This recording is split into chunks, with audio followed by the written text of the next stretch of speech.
শুভ সকাল বন্ধুরা, সবাই কেমন আছো? আশা করি সবাই বেশ ভালো আছো। আমি অনেক ভালো আছি। ত্রিপুরা ছোট্ট একটা গ্রাম থেকে আমি পঞ্চমী। তো বন্ধুরা, প্রতিদিনের মতো আজও সকালবেলা ঘুম থেকে উঠে বিছানা গোছানো, ঘর ঝাড় দেওয়া, যা যা আমার কাজ ছিল সমস্ত কিছু করে নিয়েছি। এখন চলে যাচ্ছি নিচের বাড়িতে। নিচের বাড়িতে গিয়ে যে দেখো সোনা বাবার সাথে কথা বলছে, ও ভাবছে ওকে আমি কুলে নেব, কিন্তু কি বলো বন্ধুরা, এখন আমার কাজ রয়েছে অনেক, যার জন্য ওকে কুলে নিতে পারিনি। তারপর চলে আসলাম ব্রাশ করতে। এদিকে আমি ব্রাশটা করে নিয়েছি সুন্দর করে। ব্রাশটা করে হচ্ছে গিয়ে সুন্দর করে মুখটা ধুয়ে নিয়েছি। আর বন্ধুরা, তোমাদেরকে আরেকটা জিনিস দেখাবো। ওই যে কয়েকদিন আগে ভিডিওতে দেখিয়েছিলাম আমাদের কলা গাছে অনেক বড় বড় কলা হয়েছে। তো বন্ধুরা দেখো, ফাইনালি কলা গাছটা কাটা হয়ে গেছে। কেন কাটা হয়েছে বন্ধুরা? এই যে দেখো, কলা পেকে গেছে গাছের মধ্যে, যার জন্য আর কি কলা গাছটা কাটা হয়ে গেছে আর কলাটা নেওয়া হয়েছে। তো তোমরা কারা কারা কলা খেতে ভালোবাসো অবশ্যই কমেন্টে জানিও। তারপর হচ্ছে তিন্নিমার জামা কাপড়গুলো আর হচ্ছে ভাইয়ের জামা কাপড়গুলো কিছু ছিল, তো ওগুলো আর কি এখন ধুয়ে দেবো। তো এই দেখো, তিন্নিমার জামা কাপড়গুলো এখন ভিজে নিয়েছি। ভাইয়ের জামা কাপড়গুলোকে এখন মানে ভিজিয়ে আর কি সার্ফগুলো দিয়ে দিচ্ছি, সার্ফ দিয়ে আর কি ভিজিয়ে রেখে দেবো।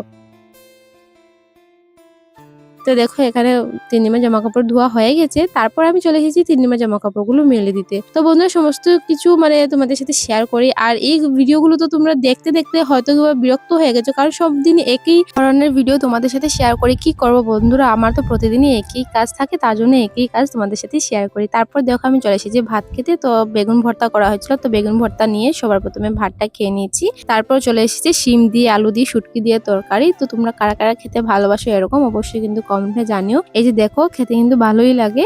তারপর চলে আসলো এই বছরের স্পেশাল খাওয়া দাওয়া, হচ্ছে গিয়ে দেশি আলু দিয়ে আর বড়ই দিয়ে তরকারি। তোমরা কারা কারা খেয়েছো অবশ্যই কমেন্টে জানিও। আমি বন্ধুরা এত ভালোবাসি না, যার জন্য কিন্তু বড়ই নিইনি আমি। যাই হোক, এদিকে দেখো সকালবেলা খাওয়া দাওয়ার পর তোমাদের সাথে দেখা হচ্ছে বিকালবেলা। তো বিকালবেলা যাচ্ছি একটু ঘুরতে বর্দার বাড়িতে। তো সেখানে গিয়ে তোমাদের সাথে অনেক কিছু শেয়ার করবো। তো সেখানে যাওয়ার কারণ হচ্ছে এই যে দেখো বন্ধুরা, যখনই আমাদের বাড়িতে আসে তখনই বলে এতদিন থেকে এখানে রয়েছিস, একদিন কি আমাদের বাড়িতে যেতে পারিস না, এরকম বিকালবেলা হাঁটতে হাঁটতে। তো দেখো, তার জন্য কিন্তু আজ যাওয়া। তো আমি চলে যাচ্ছি তাদের বাড়িতে। আর এখানে গিয়ে বন্ধুরা আমি মানে দেখে পুরো অবাক, এত ছোট ছোট বিড়ালের বাচ্চা, মানে দেখে কি বলবো বন্ধুরা, এত সুন্দর এত সুন্দর এত কিউট। তোমরা কারা কারা এরকম বিড়াল বাচ্চা মানে পছন্দ করো অবশ্যই কমেন্টে জানিও, আমার তো ভীষণই ভালো লাগে। তারপর ওই যে তাদের বাড়িতে ছিল হাঁস তোমাদেরকে দেখিয়ে দিলাম। তারপর চলে গিয়েছিলাম আমি কাকুনির বাড়িতে। কাকুনির বাড়িতে গিয়ে যে দেখো গরু বাচ্চা, ওর চোখগুলো ভীষণই সুন্দর। তারপর কাকুনি ধরেছিল মাছ। তো বন্ধুরা, আজকে ভিডিও এত পর্যন্ত। ভিডিওটা ভালো লাগলে একটা লাইক দিয়ে পাশে দেখো। Bye, tata.